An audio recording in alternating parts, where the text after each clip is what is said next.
Muy buenos días, hermanos. En este día nos acercamos para compartir una nueva catequesis sobre la palabra de Dios. Nos ponemos en su presencia en el nombre del Padre, del Hijo y del Espíritu Santo. Amén. Antes de comenzar con esta catequesis, queridos hermanos, frente a Dios, reconozcamos sinceramente nuestras faltas. Yo confieso ante Dios Todopoderoso y ante ustedes, hermanos, que he pecado mucho de pensamiento, palabra, obra y omisión, por mi culpa, por mi gran culpa. Por eso ruego a Santa María siempre Virgen, a los ángeles, a los santos y a ustedes, hermanos, que intercedan por mí ante Dios nuestro Señor. Amén.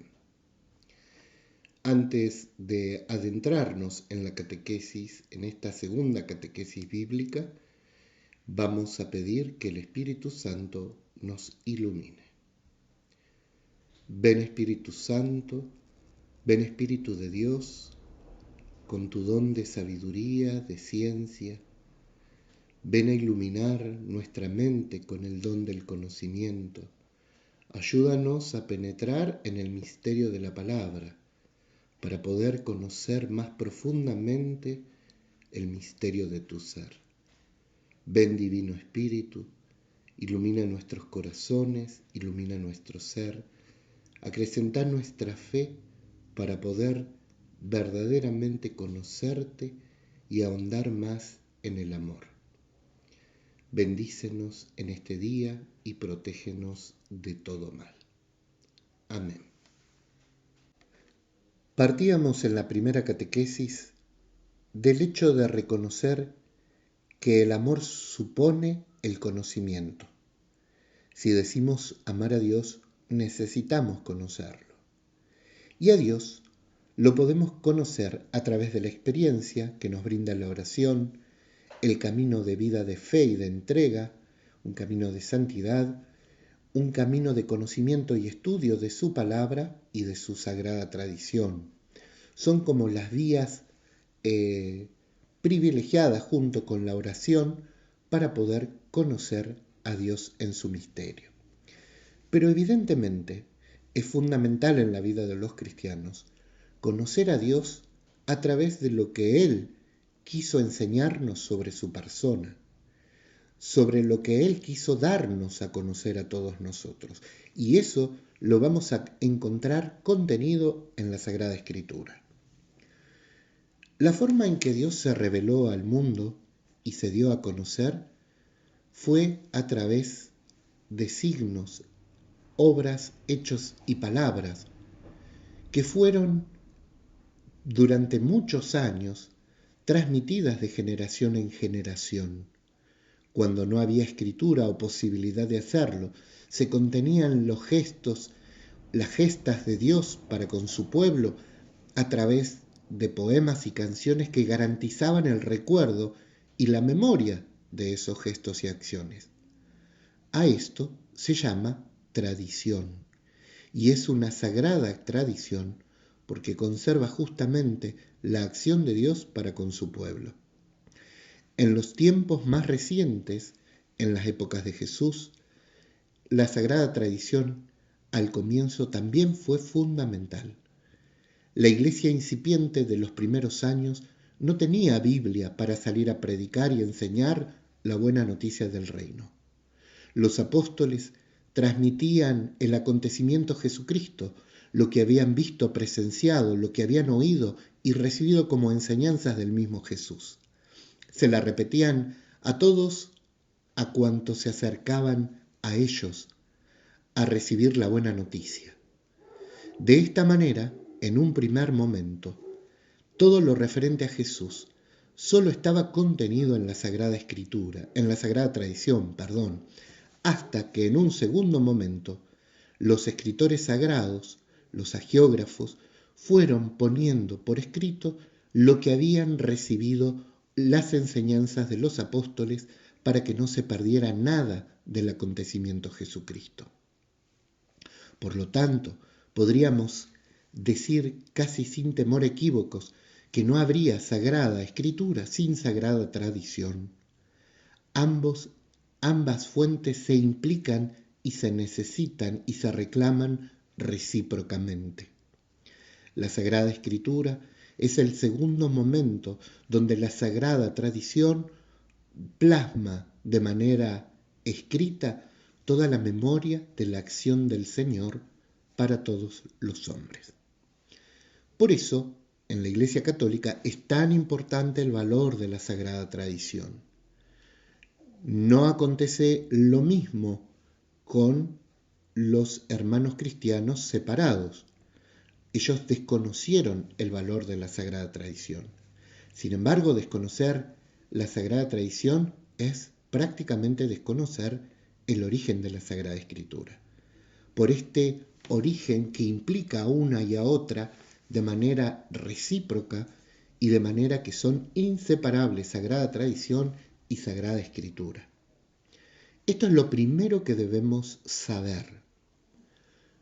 Lo que debe surgir necesariamente después de entender esto de la sagrada tradición y la sagrada escritura, como las dos vertientes a través de las cuales podemos conocer en la revelación de Dios para todos nosotros lo que Él quiso enseñarnos sobre su persona, es preguntarnos a qué nos referimos cuando hablamos de Sagrada Escrituras. ¿Qué es la Sagrada Escritura? La Sagrada Escritura es una colección de libros inspirados por Dios y escritos por escritores humanos. Contienen la historia salvífica, la historia de la salvación. Y la palabra más común, extendida entre todos nosotros, para hacer referencia a la Sagrada Escritura, es la palabra Biblia. ¿Qué es la Biblia? ¿Qué significa ese concepto?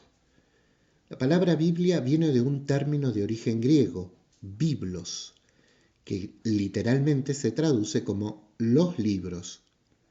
Porque lo primero que tenemos que entender a la hora de acercarnos a la Biblia es que no se trata de un único libro, sino que se trata de una colección de libros.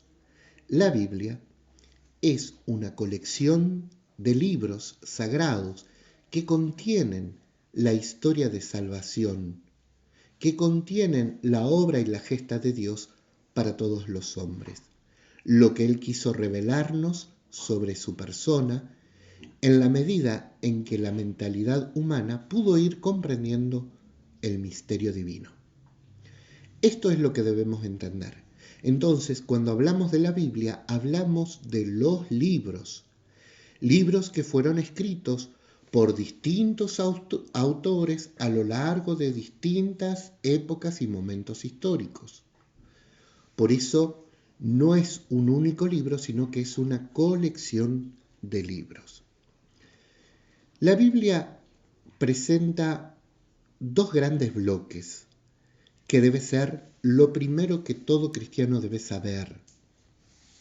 He visto en las catequesis muchas veces personas buscando alguna cita del Nuevo Testamento en los primeros libros o en los primeros capítulos o libros de la Biblia. Esto es un error, porque debemos reconocer primero, así como a grosso modo, las dos grandes divisiones o los dos grandes bloques de la Biblia. Lo que se llama el Antiguo Testamento, o Primer Testamento, o Primera Alianza, como quieran llamarlo, y el Nuevo Testamento. El Nuevo Testamento que contiene todas las enseñanzas y la vida de Jesús, lo que el Espíritu quiso darnos o dejarnos por escrito a través de los escritores sagrados sobre la persona o el acontecimiento Jesucristo.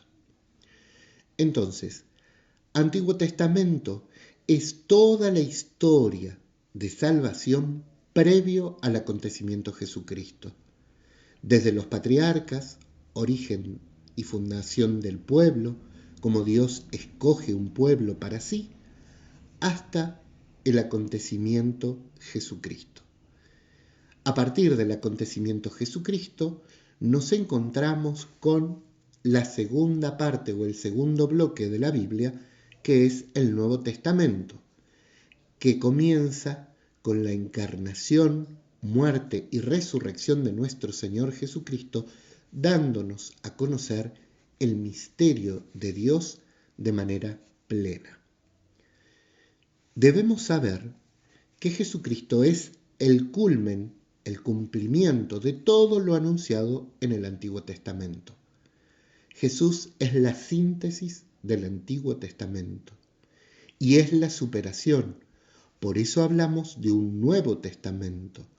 El Testamento, la segunda alianza, y hablamos del testamento que deja Jesucristo. Por eso, para los cristianos, la Biblia se compone de estos dos testamentos, el testamento de la antigua alianza y el testamento de la nueva alianza que nos va a dejar el Señor Jesús. Cuando hablamos que Dios se da a conocer en el misterio de su persona, otro elemento que debemos saber es que Dios se da a conocer respetando los tiempos y la mentalidad humana. Por eso, en los libros más antiguos tenemos interpretaciones más rudimentarias, más arcaicas sobre la persona de Dios. Paulatinamente, la mentalidad humana, respetando justamente a Dios, eso es lo que se llama la pedagogía divina, respetando la capacidad de entendimiento de todos nosotros, va a ir dándose a conocer paulatinamente. En el Antiguo Testamento, los culmen de la revelación nos lo podemos encontrar en los libros de Macabeos o de sabiduría, como los libros donde se encuentran cúspides de la revelación, o en Ezequiel, donde aparece como el Dios de todo el universo, el único Dios. No se gestó esta idea desde el comienzo. Fue una idea que llevó siglos. En el comienzo del pueblo de Dios, Yahvé era el Dios del pueblo de Israel únicamente, en un contexto de dioses. Eso es monolatría. Ya para Isaías, en el siglo VIII a.C. y en plenitud en Ezequiel, nos vamos a encontrar con que Yahvé es el único Dios, y en Ezequiel no solamente que es el único Dios, sino que es el dueño, el creador de todo el universo y de todos los pueblos. Tardó en gestarse este proceso de entendimiento sobre la persona de Dios. Pasó de la idea de un Dios nacional a un Dios que es el Dios de todo lo creado. Hubo una depuración de la figura de Dios. En los libros de los Macabeos nos encontramos con un tema como la resurrección, tema que se ahondará más en uno de los últimos libros del Antiguo Testamento, que es el libro de la sabiduría. Hasta acá en lo referente al Antiguo Testamento. ¿Qué debemos saber del Nuevo Testamento? Del Nuevo Testamento hoy vamos a decir que nos presenta el culmen de la revelación de Dios. Culmen de la revelación de Dios que se da por la encarnación del Hijo y que nos revela el misterio de la persona divina. Un misterio que nos habla de un único Dios, tres personas, Padre, Hijo y Espíritu Santo. Esto nos lo revela Jesús, como dice el Evangelio de San Juan, llegada la plenitud de los tiempos, Dios quiso. Y a través de Jesucristo se revela el misterio de la Santísima Trinidad. En esta catequesis bíblica, hoy concluimos en este punto. Espero que sea aclarador de varias situaciones que nos permitan ahondar paulatinamente en el misterio de la palabra de Dios. Tengan todos un bendecido día.